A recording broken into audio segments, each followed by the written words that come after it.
Fala pessoal, beleza? Vamos começando aqui o nosso terceiro módulo aí, né? Nosso terceiro encontro desse curso de linguagem poética. Hoje a gente vai falar de um tema que é muito importante, uma parte técnica muito importante, não obrigatória para quem quer escrever poema, né? Obviamente, mas até porque a gente já trabalhou essa questão aqui no início, né? Na nossa primeira aula, sobre não existir um modelo ou regras para se compor um poema. Mas é uma parte técnica bastante importante para quem quer explorar a linguagem, explorar as imagens, né, na construção dos seus versos e, consecutivamente, dos seus poemas. Estou falando, obviamente, das figuras de linguagem, que são a base da linguagem conotativa. A gente viu no nosso primeiro encontro que o poema, né, a linguagem poética, é basicamente composta de linguagem conotativa. Em alguns momentos há a interseção de linguagem denotativa. Nós vimos até o exemplo do poema do Manuel Bandeira, né? Poema retirado de uma notícia de jornal. Mas, mesmo assim, né? Mesmo que o mote fosse um texto denotativo, né? A questão da notícia de jornal, um texto informativo, a construção dessa adaptação do texto denotativo para o poema passa muito pela linguagem conotativa, que é a linguagem figurada, ou seja, a linguagem construída por meio das figuras de linguagem. Então, o nosso encontro de hoje é sobre figuras de linguagem e a criação de imagens poéticas. Beleza? Bom, primeira questão, vou já deixar claro para vocês que eu não vou fazer uma aula de figuras de linguagens típica de escola, certo? Então, assim, eu selecionei algumas figuras de linguagem, não todas, as principais, certo? Acho que eu considero principais também, né? Vocês podem ter aí a discordância, lembrar de mais alguma, querer discutir sobre ela aí nos comentários e lá no nosso perfil no Instagram, né? Mas eu selecionei algumas que eu considero principais e eu vou trazer os conceitos básicos de cada figura. Vou falar um pouco, trazer alguma exemplificação oral aqui, né, na fala, mas não vai ser aquele modelo tipo livro didático, metáfora, um exemplozinho de metáfora, comparação, exemplozinho de comparação, enfim, a gente vai discutir o conceito e como se utiliza isso na criação do verso, beleza? Então esse é o nosso caminho. Primeiro passo aí foi que eu dividi as figuras de linguagem em dois grandes grupos. A maioria das gramáticas divide essas figuras de linguagem em 3 ou 4 grupos. Eu dividi em 2 grupos porque nesses 2 grupos eu consegui reunir outras ideias, outros grupos que essas gramáticas subdividem. Por que eu fiz isso? Primeiro, para dar uma cara, menos cara de aula, né, aula regular, de escola. E segundo, porque eu acho que o que as figuras de linguagem representam dentro desse cenário da linguagem poética é mais indicativo dos grupos que eu desenhei aí, do que propriamente de segmentar mais nessas figuras para criar conceitos mais objetivos. Não é o nosso ponto aqui, não é esse, certo? Então, eu dividi em 2 grupos. O primeiro chama figuras de imagem. Nas figuras de imagem vão entrar as figuras relacionadas à semântica, ou seja, sentido. Sempre que vocês virem esse termo em qualquer lugar na vida de vocês, semântica significa sentido, né, o que mexe com sentidos, que dá sentido, que tem coerência, enfim. E pensamento, ou seja, as figuras de imagem são figuras que vão trabalhar com o desenvolvimento de sentidos e de pensamentos em torno daquilo que você está escrevendo. E as figuras de construção, que vão trabalhar com a sintaxe e a harmonia do que você está produzindo. Então, no primeiro caso, eu vou ter uma relação direta de sentido, de complementação, de finalização do que aquilo indica, e de pensamento, de como eu dobro uma determinada palavra, uma determinada expressão, para que ela represente, mesmo que ela represente a sua própria essência, ou que ela represente outra coisa a partir de uma nova forma de pensamento. Nas figuras de construção, eu já vou para o texto. Sintaxe é ordenação do texto. Então, eu já vou mexer na ordenação do texto ou na harmonia, ou seja, nos sons, na criação vocabular, na maneira de quebrar, né, de pontuar diferente. Então as figuras de construção estão mais ligadas já diretamente à escrita, e as figuras de imagem estão ligadas mais diretamente ao resultado que o interlocutor, que o seu leitor vai ter quando lê e perceber aquelas imagens, certo? Bom, dentre as figuras de imagem que eu selecionei, eu vou começar logicamente com a principal, né, a metáfora. A metáfora é a figura mãe, é a própria lógica da metáfora, o conceito de metáfora já é um conceito que nos traz para a nossa realidade, na verdade, né? Uma expressão, uma forma de se expressar a partir da lógica metafórica. Então, quando a gente diz que um determinado filme é metáfora da juventude, ou uma determinada obra, né, de arte é metáfora do seu tempo, ou seja, você está indiretamente dizendo que aquela obra, né, de arte, ou filme, ou quadro e tal, elas são representantes comparativos de algo, né? E aí essa comparação me faz entender o sentido, me traz um novo sentido. Então, se eu digo que a Mona Lisa é uma metáfora da arte renascentista, eu entendo, por conhecer o referente Mona Lisa, que ela representa bastante o que seria a arte renascentista. Eu faço essa comparação. Mas é importante, para que isso funcione, por isso que o leitor é tão importante quando a gente pensa em poesia, né? É importante que isso funcione na cabeça do leitor. No exemplo mais simples, se eu digo seus olhos são lagos serenos, né?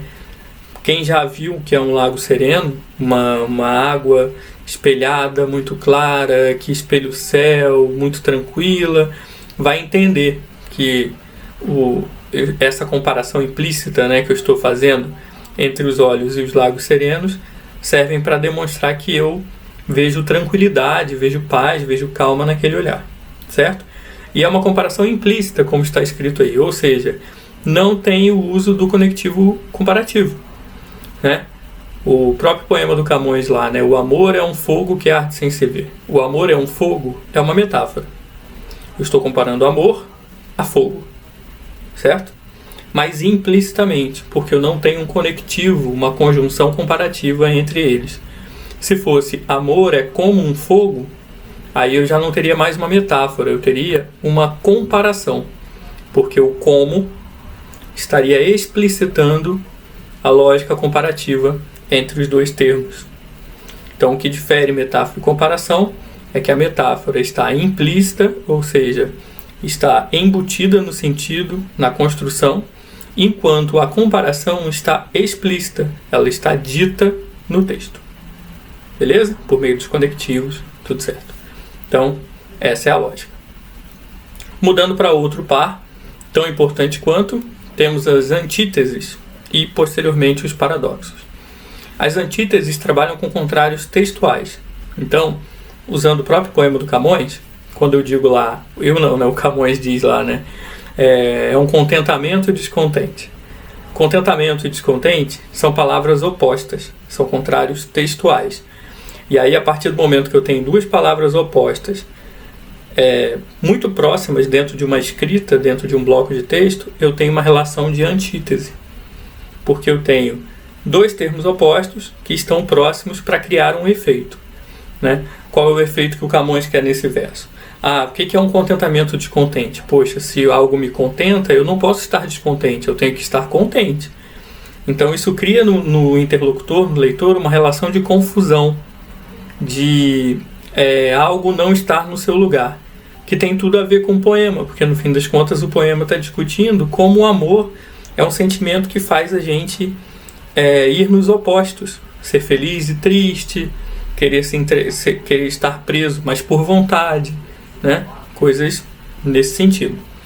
Já os paradoxos vão trabalhar com os contrários contextuais, ou seja, enquanto as antíteses vão estar explícitas no texto, na escrita, por meio de termos opostos, né?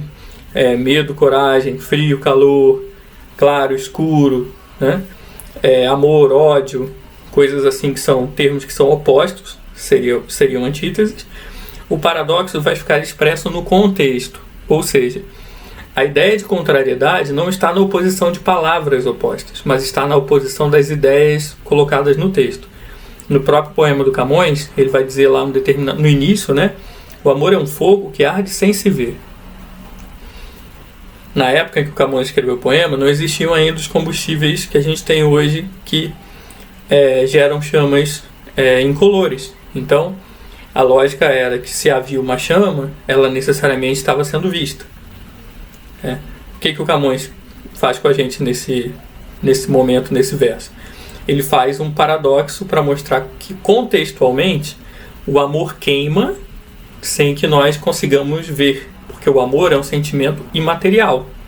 É um sentimento, logo, imaterial, né? Sentimentos são imateriais. E aí eu não posso ver essa chama porque ela também é imaterial. Então, é uma oposição sempre do mundo das ideias com o mundo real. Então ele cria esse paradoxo para mostrar para a gente que o sentimento amoroso é um sentimento de contrários. Sejam eles textuais, antitéticos, como contentamento e descontente, sejam eles contextuais, ou seja, paradoxais, como o fogo que arde não se vê, querer estar preso por vontade, né? São contextos diferentes. Isso é basicamente, o paradoxo é basicamente aquilo que acontece muito quando a gente é criança, da mãe ensinar pra gente, né? Que é feio mentir, não, você não pode mentir e tal. E aí às vezes toca o telefone, ou a campainha, e ela fala pra você assim, se for pra mim diz que eu não tô, se for fulana diz que eu tô dormindo. Ou seja, ela te ensina que o conceito de mentira é errado, mas ela ao mesmo tempo também te ensina a aplicar esse conceito. Então isso gera uma contrariedade no contexto. Beleza? Então vamos para o próximo par. Temos sinestesia e personificação.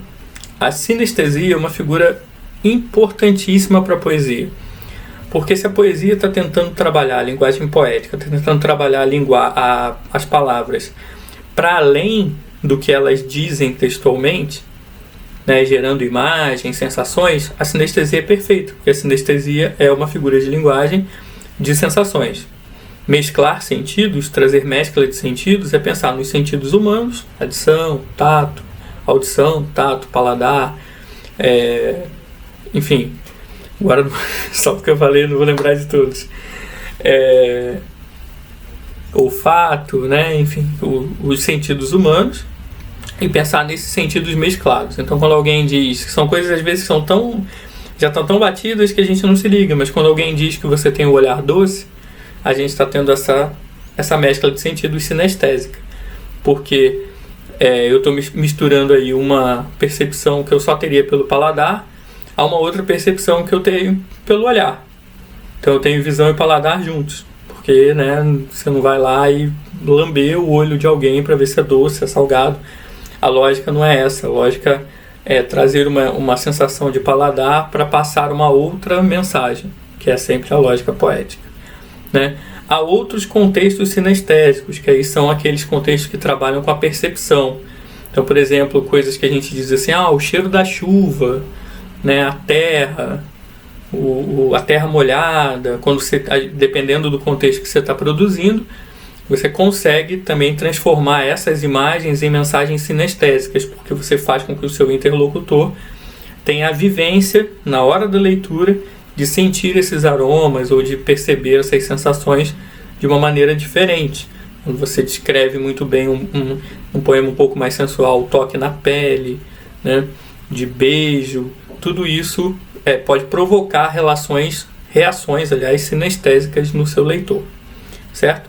Eu vou pausar aqui, porque a gente está chegando no limite de tempo que permite aí, né? O YouTube permite para o vídeo. E eu continuo na parte 2 a partir da personificação, tá certo? Aí a gente começa lá o vídeo 2 na personificação. Até mais, gente!